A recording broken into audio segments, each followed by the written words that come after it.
"You fainted," he replied imperturbably. "Perhaps you don't remember." The man offered her a deck chair with a characteristic gesture. Nella was obliged to acknowledge, in spite of herself, that the fellow had distinction, an air of breeding. No one would have guessed that for 20 years he had been an hotel waiter. His long, lithe figure and easy, careless carriage seemed to be the figure and carriage of an aristocrat, and his voice was quiet, restrained, and authoritative. "That has nothing to do with my being carried off in this yacht of yours." "It is not my yacht," he said, "but that is a minor detail. As to the more important matter, forgive me that I remind you that only a few hours ago you were threatening a lady in my house with a revolver." "Then it was your house?" "Why not? May I not possess a house?" He smiled. "I must request you to put the yacht about at once, instantly, and take me back." She tried to speak firmly. "Ah," he said, "I'm afraid that's impossible.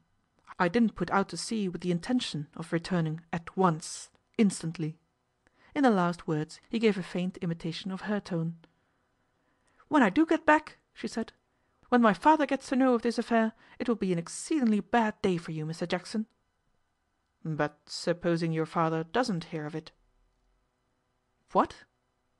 "Supposing you never get back?" "Do you mean, then, to have my murder on your conscience?" "Talking of murder," he said, "you came very near to murdering my friend, Miss Spencer.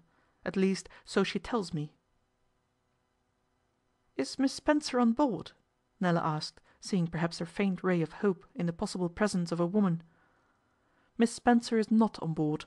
There is no one on board except you and myself and a small crew. A very discreet crew, I may add." "I will have nothing more to say to you.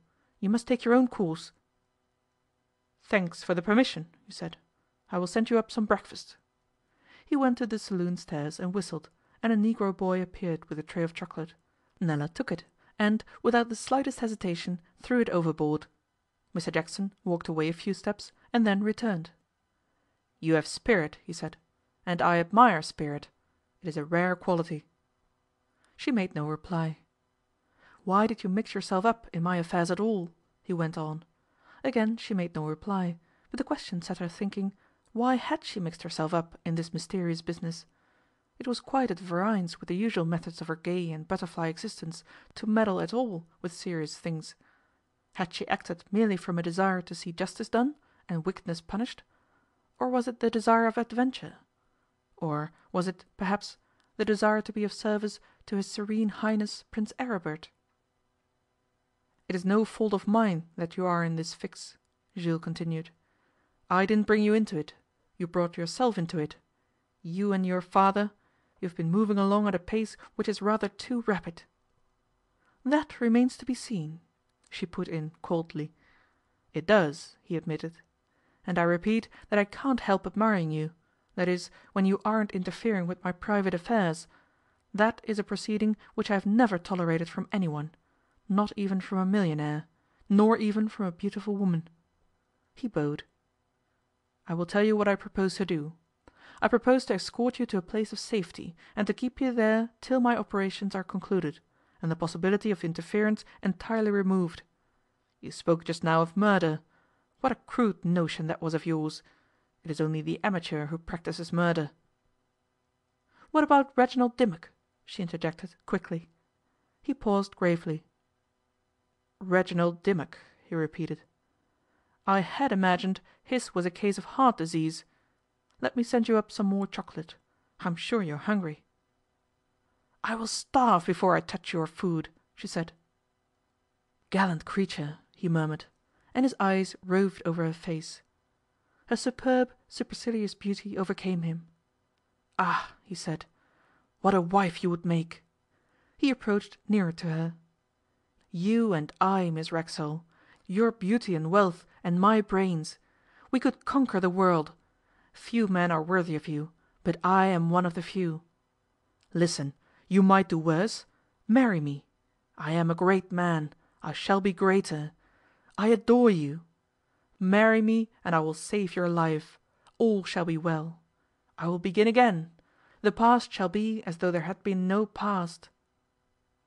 'This is somewhat sudden, Jules,' she said with biting contempt. 'Did you expect me to be conventional?' he retorted. 'I love you.' 'Granted,' she said, for the sake of the argument. 'Then what will occur to your present wife?' 'My present wife?' 'Yes, Miss Spencer, as she is called.' 'She told you I was her husband?' 'Incidentally she did.' 'She isn't.' 'Perhaps she isn't. But nevertheless I think I won't marry you.' Nella stood like a statue of scorn before him. He went still nearer to her. 'Give me a kiss, then. One kiss. I won't ask for more. One kiss from those lips and you shall go free. Men have ruined themselves for a kiss. I will.' 'Coward!' she ejaculated. 'Coward!' he repeated. 'Coward, am I? Then I'll be a coward, and you shall kiss me whether you will or not.' He put a hand on her shoulder. As she shrank back from his lustrous eyes, with an involuntary scream, a figure sprang out of the dinghy a few feet away. With a single blow, neatly directed to Mr Jackson's ear, Mr Jackson was stretched senseless on the deck. Prince Aribert of Posen stood over him with a revolver. It was probably the greatest surprise of Mr Jackson's whole life. 'Don't be alarmed,' said the Prince to Nella. 'My being here is the simplest thing in the world, and I will explain it as soon as I have finished with this fellow.' Nella could think of nothing to say, but she noticed the revolver in the Prince's hand. 'Why,' she remarked, 'that's my revolver.' 'It is,' he said, 'and I will explain that too.' The man at the wheel gave no heed whatever to the scene. Chapter 9 and 10